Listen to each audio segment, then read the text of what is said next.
Good evening, everybody. Thanks for joining the Sinn Féin ministerial team. We want to take the chance tonight to update you just on how things are going in the executive, to talk directly to you, the public, around our own ministerial priorities, our hopes for the future, and a wee bit of reflection just on the year that's been. It was actually this time last year that the executive and the assembly was reformed after 3 years of it all being collapsed. Our politics was very much broken then, but we found a way to bring politics back together and for the 5 parties in the executive to come together under the New Decade, New Approach agreement. At that time, way back in January, none of us predicted that we were going to be dealing with a global pandemic, and COVID has very much dominated the whole of the political landscape for the last year. In fact, it's dominated all of our lives. And I think at this stage we are all tired of COVID, COVID fatigued, if you like, and I think that it's a very challenging situation for everybody. But there is light at the end of the tunnel, and I think it's important that we always give people hope. So the vaccination is here, it's being rolled out at pace, and the quicker we can get that then rolled out to everybody, then the quicker we're able to get back to some semblance of normality.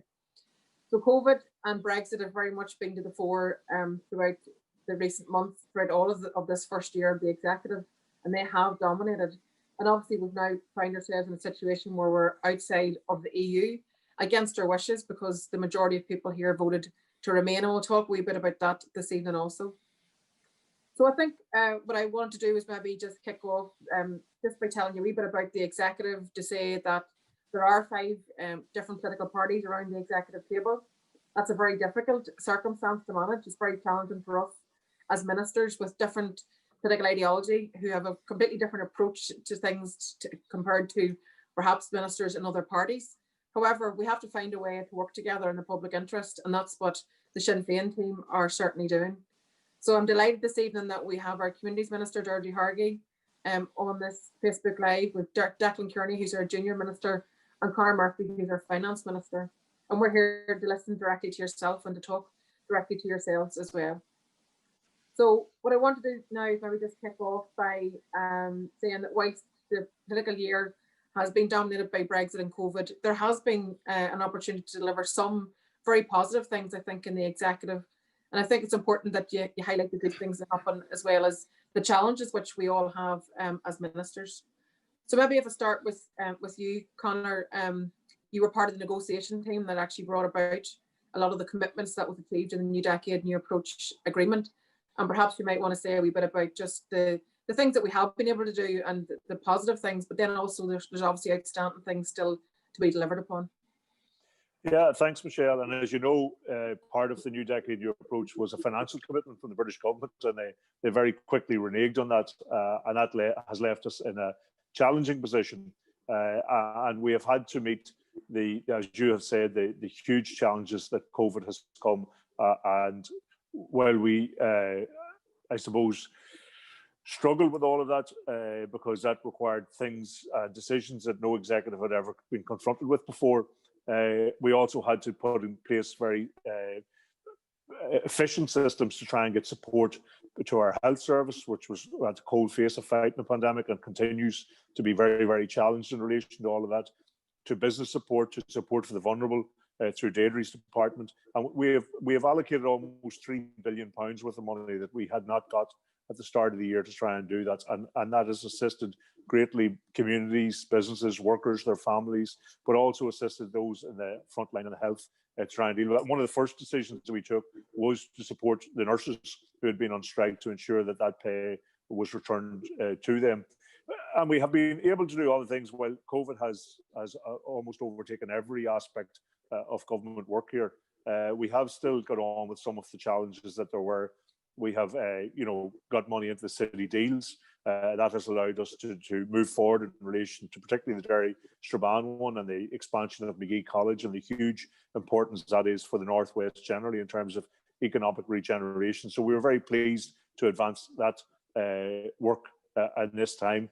And there remains a number of outstanding commitments, as you have said, from the New Decade New Approach.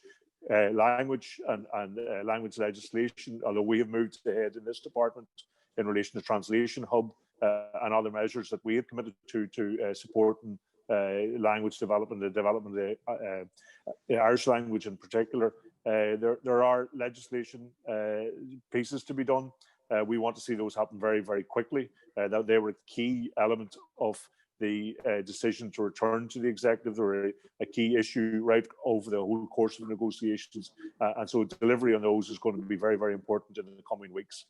So there have been very significant challenges, but we have managed to advance agendas that needed to be advanced in terms of equality, economic regeneration, marriage equality. We've finalised the work in relation to that. And those have been very significant for a huge number of people for whom those issues were bearing down on. So while dealing with the pandemic, we have managed to advance other work. But as you say, as we start to see light at the end of the tunnel, now is the time to ramp up the approach to making sure all of the commitments under NDNA, including the language commitments, the Irish language commitments, are met in full and met very, very quickly. Thanks, Conor. And as you say, like over or almost £3 billion have been spent in terms of the COVID response, getting money directly into people's pockets, because people have been very financially struck by COVID, whether that's through loss of income, businesses having to close, just the general disruption that the pandemic has brought. So I, for one, am very glad that we have the executive up and running. I'm very glad that we have local ministers who are able to respond to local need, and also very glad that you were able to take the case directly to the British Treasury around the fact that we needed the money to be able to support people to be able to stay at home. So those financial supports have been crucially important. And I think if the pandemic highlights anything, it highlights the lack of investment in our health service because of 10 years of Tory austerity. And I think that's now been laid bare for all to see. I think this evening we would also, as an executive team, want to say to all the healthcare staff, thank you for everything that you're doing right now. We know that the staff are absolutely stretched to the limit right now. The health service is on the brink of collapse. And the best thing that we all can do right now is to stay at home. That's the message to the public. We're asking people to please stay at home, to allow the health service to be able to cope with this unprecedented demand. I think in terms of the COVID crisis, we're probably have reached the peak in this wave of the number of new cases that we see day on daily. However, I don't think we've reached the peak in our hospitals. So there's a tough number of weeks ahead for those people that work in the health service. And the best thing, as I said, that we all can do for them is to actually stay at home and follow that public health advice.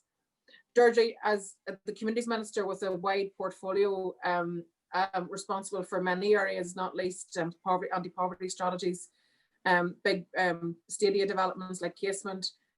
You've also had a bit of an interruption yourself this year. We're glad to see that you're back in the team. So I wish you the best. But do you want to maybe talk a wee bit about where we're at? Casement Park, obviously a huge project, and also a bit about your development and announcements that you've made for the biggest radical shake-up in public housing in 50 years. So over to yourself, Deirdre. Yeah, no, thanks very much, Michelle, and thanks everybody for tuning in. And I suppose when I came into the position a year ago, I was very conscious that Casement Park needed to be developed.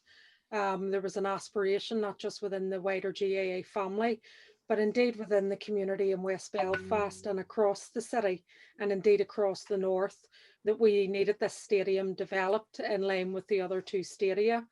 So I went out to Casement right away to give my intent as the Minister that we will deliver this capital investment and programme.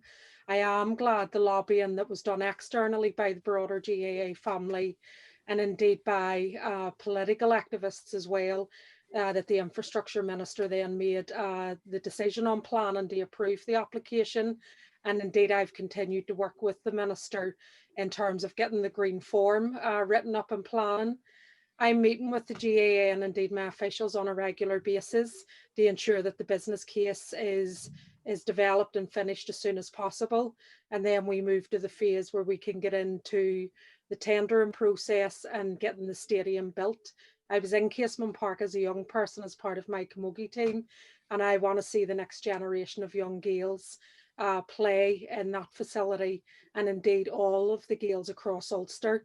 But importantly for the community that live in and around there to feel the benefits of that investment through job opportunities and through other programmes and activities. You're right to touch on one of the big challenges I had when I came into this post was the issue of housing and homelessness. And we are seeing that just under 30,000 people across the north are in housing stress. we have seen that number almost double over this last 10 years. And that, I suppose, in some ways you touched on, sets aside 10 years of cuts by successive British governments to the block grant. Notwithstanding those challenges around financing, Carol Cullen, who stood in for me whilst I was off sick, brought forward a radical statement, and indeed it's one that I will move ahead to implement. And it sees the biggest shake-up in the housing executive and indeed within the department's history in terms of housing transformation. We want to see the housing executive build houses again. We want to see housing fundamentally change to meet the needs that is out there and to protect the most vulnerable, because having a shelter over your head, having a home, is a basic human right. And again, we want to make sure that we afford all of our people within our communities and society that basic right to have shelter and a home to call their own. So this will be a huge shake-up. Work is already ongoing at the moment around making the changes that we need to make. We'll need to see an investments, and part of that was me bringing forward legislation just before the pandemic last year around the reclassification of housing associations, and that allows money to be used more further in terms of the development of more social homes, but also to allow for more co-ownership housing as well. So really putting housing, I suppose, at the heart of government in the time ahead. Thanks, Deirdre, and thanks for all that work that you are involved with. And it's all really, really important work. And your department probably has the widest remit in any government department. So you have a lot to keep sight of.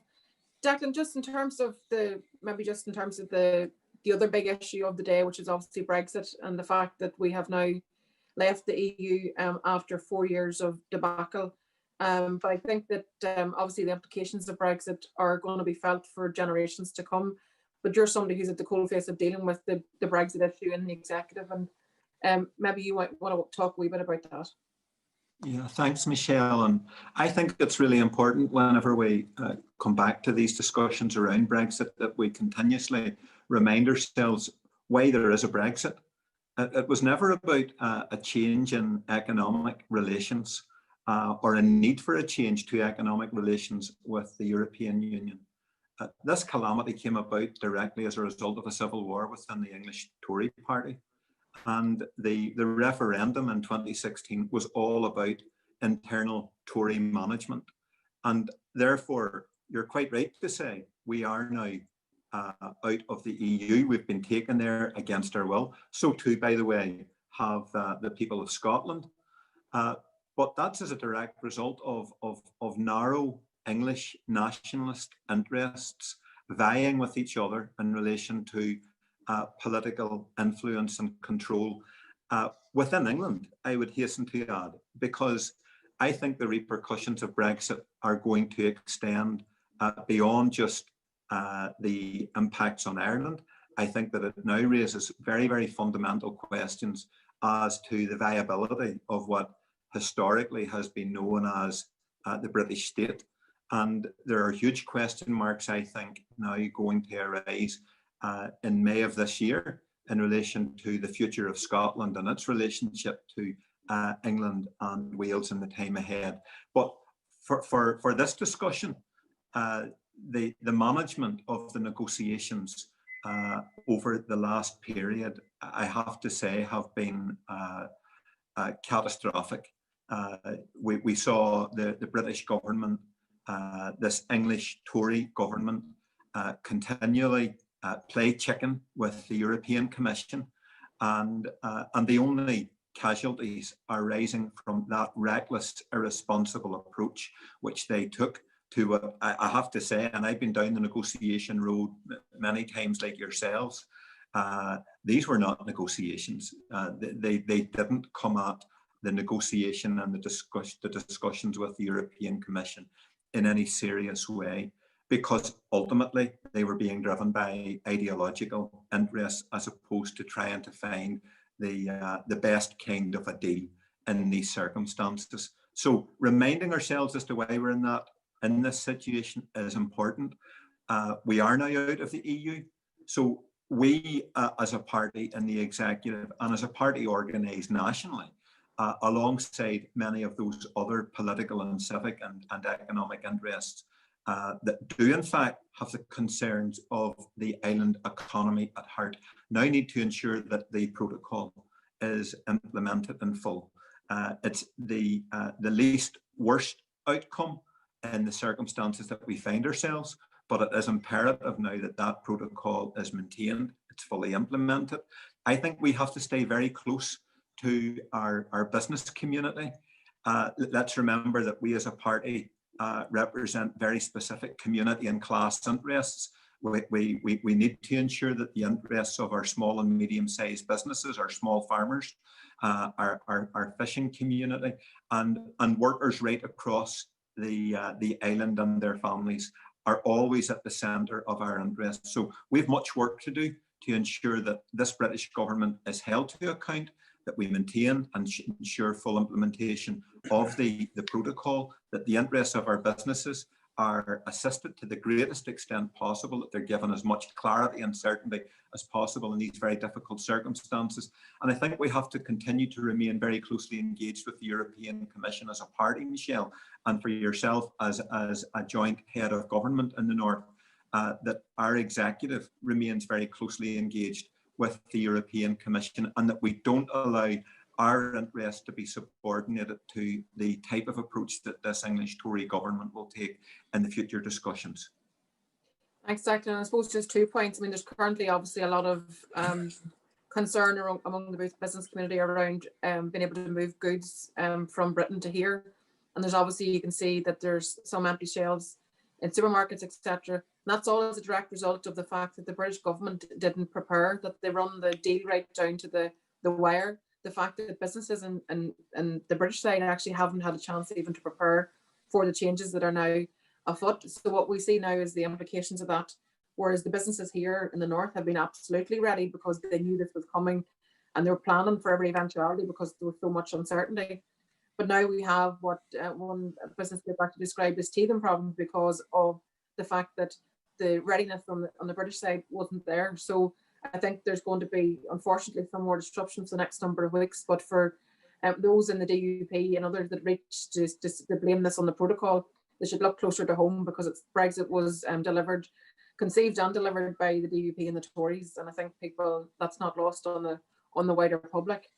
But turning then just to the post-Brexit era, and I suppose there's a conversation now afoot, and I suppose a stark choice is opening up for people to consider where they want to be in the future, and to consider, do they wish to be part of an inward-looking Brexit Britain, or do they wish to be part of an outward-looking inclusive Ireland, part of the EU? So I think the significant statement which the EU have made in terms of the fact that if there was to be a unity referendum and it was to be successful, that the North would automatically come back into the EU. So that becomes a big question for many people, and we look forward to having much more conversation about that in the times ahead. What I would say, Michelle, just briefly on that, Brexit has changed the entire landscape, swept away all of the assumptions about the constitutional and the political and the economic status quo for our island. And that's why it has become a driving force in relation to the new popular discourse across the island around Irish reunification. And what we have to do is ensure that debate, that discussion is facilitated in a very thoughtful, reflective, inclusive way. We need to demonstrate to those in business that their interests are now going to be better served in the context of a much more resilient island economy in the time ahead. And we're not on our own in relation to looking at these discussions. There are new geopolitical factors now at play when we look across the Atlantic to see a new emergent Biden administration, which has a very, very close view of the importance of multilateralism, multilateral institutions, the importance of working together.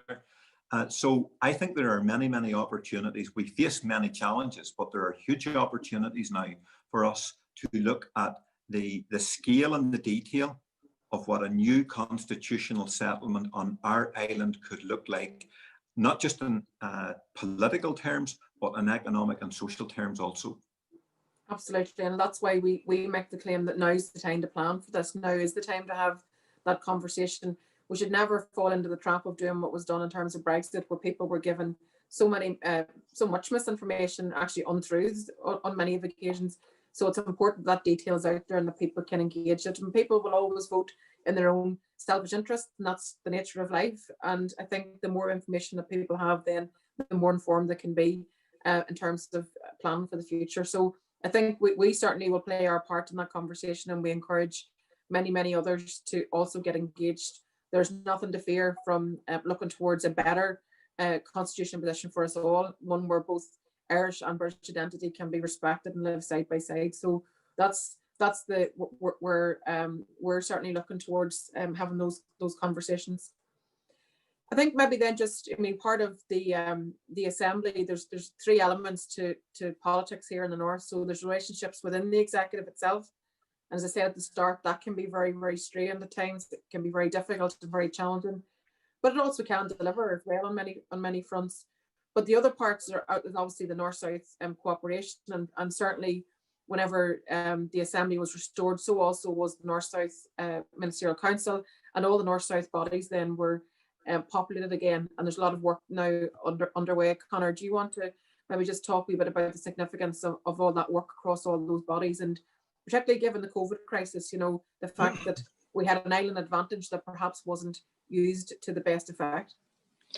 Yeah, and I think that's becoming more obvious as we get back into this third wave, if you like, and the issue of travel on and off the island becomes a problem, and that break in jurisdiction across a relatively small island with a population of less than 7 million people just becomes even more nonsensical. Thankfully, as you say, the North-South Ministerial Council and all of the arrangements associated got back up and running and hadn't met for over 3 years, and it's a key component of the Good Friday Agreement. And we did a meeting down in Dublin Castle in which we talked through a whole range of issues of interest to people right across the island. But as you say, the pandemic has perhaps underlined even more so the necessity to work across the island together. I mean, even the difficulty we had in accessing critical supply of goods, of PPE and other issues was the same north and south across the world. The idea that we need to look to the future planning on a small island that has enough manufacturing to look after our own critical supply, it has enough food supply, that has enough, education and the systems that we have to make sure that we have a thriving population on this island. All of these matters need to become part of the North-South Ministerial Council arrangements for the time ahead, that we plan for what we would consider to be the inevitable reunification of the island, but that we do so now, that we start to put arrangements in place which protect people's lives, because we're hoping and certainly optimistic that we're on our way out of this pandemic. But there will be different variants of COVID, and there will be other issues that come at us some time ahead.